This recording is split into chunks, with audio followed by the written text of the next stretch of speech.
नमस्कार सबैजनालाई। मेरो नाम मीरा श्रेष्ठ हो। आजको लेसनमा म तपाईहरूलाई नेपाली स्वर वर्णहरू सिकाउन गइरहेको छु। नेपाली ल्याङ्ग्वेजलाई चिनिया भाषामा निपोर यु भनिन्छ। निपोर यु।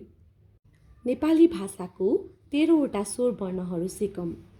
फर्स्टमा रहेको छ अ, अनार, अ, अनार, आ, आमा, आ, आमा, इ, इनार, इनार, इ, इनार, इ, ईश्वर, इ, ईश्वर, उ, उखु, उ, उखु, उ, उन, उ, उन, रि, ऋषि, रि, ऋषि, ए, एक, ए, एक, ऐ, ऐना, ऐ, ऐना, ओ, ओखर, ओ, ओखर, औ, औषधि, औ,